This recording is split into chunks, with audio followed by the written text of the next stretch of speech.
सभी सूत्रों को आप लोग समझने का प्रयास कीजिएगा। सबसे पहले लाभ की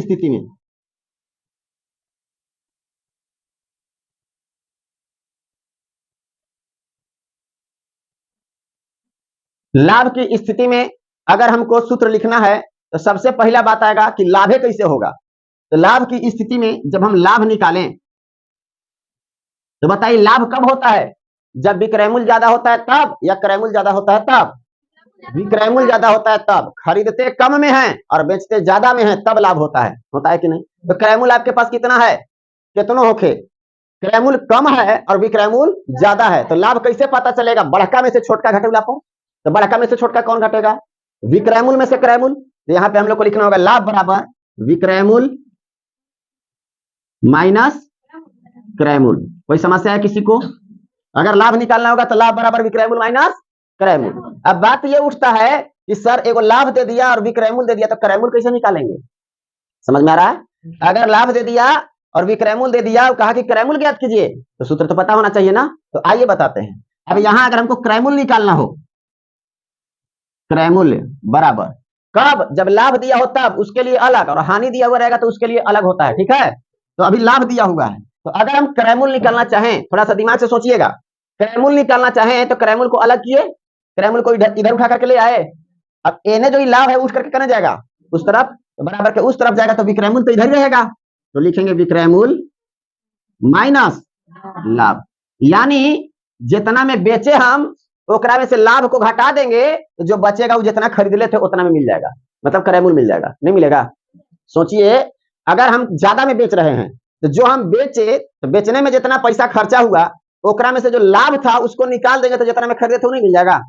तो जो क्रय मूल्य निकालेंगे तो क्रय मूल्य बराबर सूत्र क्या होगा? विक्रय मूल्य घटाओ लाभ। अब अगर कोई कह दे कि विक्रय मूल्य बता दीजिए सर कि विक्रय मूल्य कैसे निकलेगा, तो आइए समझाते हैं। अब हमको विक्रय मूल्य निकालना है। क्या निकालना है? विक्रय मूल्य। तो विक्रय मूल्य को अलग रहने दीजिए, अब बाकी क्रय मूल्य को इस तरफ ले आइए, तो अकेले विक्रय मूल्य बचेगा कि नहीं? तो विक्रय मूल्य को यही रहने दीजिए, क्रय मूल्य को ले आइए एन है, तो एन है क्या? लाभ। तो यहाँ पे लिख लीजिए लाभ।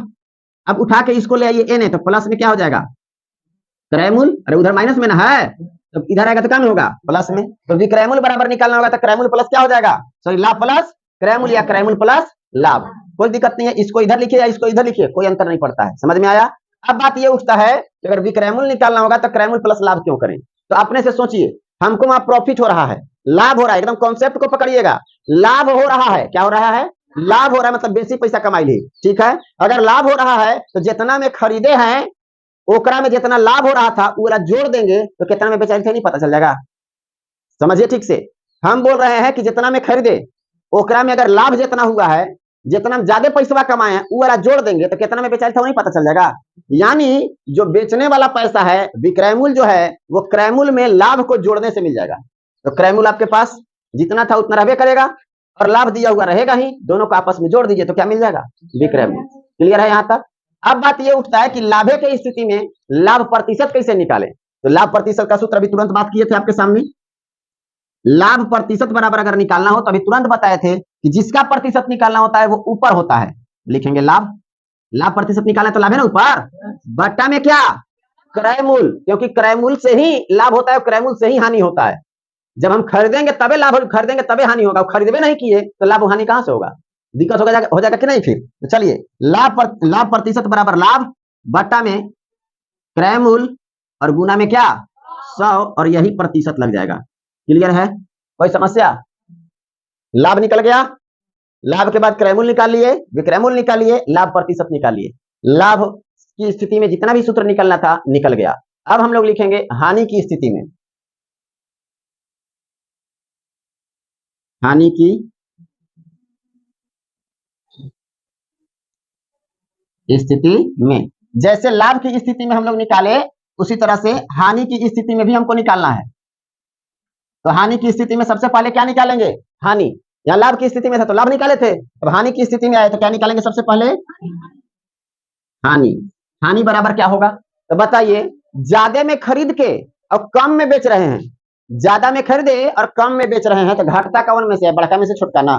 तो ज्यादा में खरीद रहे हैं मतलब क्रय मूल्य ज्यादा है, और कम में बेच रहे हैं तो विक्रय मूल्य कम है, तो क्रय मूल्य में से विक्रय मूल्य घटाएंगे। तो हानि बराबर क्या होगा? क्रय मूल्य घटाओ क्रय मूल्य माइनस विक्रय मूल्य। कोई डाउट है?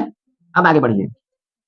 दूसरा नंबर में अगर कोई कह दे कि अब क्रैमूल बराबर क्या होगा सर हानि की स्थिति में, तो क्रैमूल बराबर सूत्र देखिए, क्रैमूल बराबर, तो क्रैमूल को यहीं छोड़ दीजिए क्योंकि ये प्लस में है, माइनस में कौन है विक्रैमूल, अब उठा के ले आइए विक्रैमूल को एन, ठीक है, तो क्या लिखना होगा, इधर माइनस में है तो इधर क्या में आएगा विक्रैमूल, और ये जो प्लस में हानि है वो यहीं पर प्लस में हानि हो जाएगा, तो विक्रैमूल प्लस हानि, ये किसका सूत्र हो गया क्रैमूल का, कब हानि की स्थिति में। अब चलिएगा इसके बाद आता है विक्रैमूल, क्या जाएगा, तो विक्रैमूल बराबर निकालना होगा, तो इसी से निकलेगा, देखिए इसको सिर्फ उठा करके ले आइए एन, तो अभी प्लस में है एन, सॉरी एन माइनस में है, जब बराबर के इस तरफ आया तो कम हो जाएगा प्लस में, बाकी हानि जो है उसको उठा के उन्हें ले जाना होगा, तो जो हानि है वो प्लस में, उधर जाएगा तो कम होगा माइनस में, तो क्रैमूल माइनस क्या होगा हानि, इतना समझ में आया। इसके बाद विक्रैमूल के बाद अब हम लोग को क्या निकालना रहता है हानि प्रतिशत, उसमें लाभ प्रतिशत निकाले थे, इसमें हानि प्रतिशत नीचे दिखेगा ना, हानि प्रतिशत बराबर जो निकालना होता है, जिसका प्रतिशत निकालना होता है वही ऊपर, मतलब हानि ऊपर बटा क्रैमुलेशन हानि हुआ होगा, क्रैमूल और गुना कितना 100, यही प्रतिशत में आ गया, कोई दिक्कत। इसके अलावा क्रैमूल और विक्रैमूल और निकालना पड़ता है, अब पूछिए काहेला निकलेगा सर, तो क्रैमूल और विक्रैमूल जो हम लोग निकाले लाभ की स्थिति में निकाले और हानि की स्थिति में निकाले कि नहीं, लेकिन अब लाभ और हानि की स्थिति में नहीं, लाभ प्रतिशत और हानि प्रतिशत के रूप में निकालेंगे, क्लियर है, दो प्रतिशत वाला अगर लाभ प्रतिशत और हानि प्रतिशत दिया है तब क्रैमूल और विक्रैमूल कैसे निकलेगा वो सुनिए। तो सबसे पहले अगर हम बात करें लाभ प्रतिशत तो दिया निकाल लिया ना सूत्र, तो लाभ प्रतिशत नहीं, लाभ प्रतिशत और हानि प्रतिशत की स्थिति में क्रैमूल और विक्रैमूल निकालना है, तो सबसे पहले हम लिखते हैं विक्रैमूल, विक्रैमूल बराबर सूत्र होता है क्रैमूल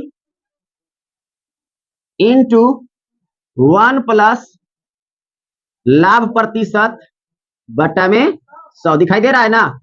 अब यहाँ पे बात ये उठता है कि विक्रैमूल बराबर क्रैमूल इंटू 1 प्लस लाभ प्रतिशत बटा 100 हो गया। एक बात और समझिए कि अगर यही विक्रैमूल हमको फिर से निकालना होता, लेकिन कब, जब हानि प्रतिशत होता तब, जैसे यहाँ लाभ प्रतिशत दिया हुआ है तो ये सूत्र लगा दिए, लेकिन हानि प्रतिशत रहेगा तब, तो बाकी कुछ करे का जरूरी नहीं है, यहाँ जो प्लस है उसके जगह पर माइनस लगाइए और यहाँ हानि प्रतिशत लिख दीजिए, काम वही के वही रहेगा, क्लियर। तो चलिए हम लोग लिखेंगे विक्रैमूल बराबर क्रैमूल इंटू 1 माइनस हानि प्रतिशत और बट्टा में क्या 100, कोई डाउट है किसी को, ये तो विक्रैमूल निकालने का तरीका हुआ। अब कोई कहेगा कि क्रैमूल बताइए ना सर कि क्रैमूल कैसे निकलेगा, एकदम इजी वे में आप समझिए कि जब विक्रैमूल निकालना था तो यहाँ क्रैमूल का में था प्लस में, इसके साथ गुना में है कि नहीं। अब बताइए कि अगर इसको हम इधर से लेकर के जाएंगे तो गुना में होगा कि भागा में, भागा में होगा, ये कहां जाएगा भागा में, समझ रहे हैं, फिर से समझिए, अगर हमको क्रैमूल निकालना हो डायरेक्ट चलिए ना जी, क्रैमूल बराबर, तो याद रखिए जब भी क्रैमूल निकालना होगा तो यहाँ जो गुना का चिन्ह है वो भागा में बदल जाएगा, क्या में बदलेगा भागा में, मतलब यहां लिखना होगा विक्रैमूल भागा 1 प्लस लाभ प्रतिशत और बट्टा में क्या 100, बुझाया, कोई अंतर है, बस अंतर यह है कि क्रैमूल था तो यहाँ पे गुना लिया गया है, और जब विक्रैमूल निकाल रहे हैं, सॉरी विक्रैमूल था तो यहाँ पे गुना ले रहे हैं, और जब क्रैमूल निकाल रहे हैं तो यहाँ पे भागा ले रहे हैं, बस अंतर यही है, ये इस अंतर को आपको समझना है हमेशा। अब यहाँ पे फिर से हम क्रैमूल निकालना चाह रहे हैं लेकिन हानि होना चाहिए, तब क्या लिखना होगा विक्रैमूल भागा 1 माइनस हानि प्रतिशत और बटा क्या 100, कोई समस्या है। तो यहीं तक आपका ये टोटल लाभ और हानि का सूत्र है। अगर इतना सूत्र आपका क्लियर है तो इस चैप्टर का एक भी सवाल नहीं छूटेगा, सब एकदम धकाधक बनेगा, मतलब किसी को कहने पूछने की जरूरत नहीं है, आराम से आप बना सकते हैं, कोई रोक नहीं सकता है। चलें, अब आपको ये सिर्फ समझदारी के लिए हो सकता है कि कभी कभी क्वेश्चन के रूप में यही वाला सवाल मतलब सूत्र दे दे, अब ई वाला दे दे, यहाँ खाली जगह दिया हुआ है, तो कौन सा चीज भराएगा, कौन सा शब्द भराएगा, ये आपको पता नहीं रहेगा तो आप गड़बड़ा जाइएगा, इसलिए ये सूत्र याद रखना जरूरी है। कभी कभी सूत्र में दे देता है सवाल में और 4 गो ऑप्शन दिया हुआ रहेगा, या फिर कह देगा कि क्रैमूल का कौन सा सूत्र सही है और 4 गो ऑप्शन दिया हुआ रहेगा, तो जब तक आप सूत्र नहीं जानिएगा तो नहीं बना पाइएगा। शॉर्ट का बात अलग होता है, हम शॉर्ट बताएंगे आपको कितना आसानी से बना सकते हैं ये भी बताएंगे, लेकिन उससे पहले आपको ये सूत्र भी जानना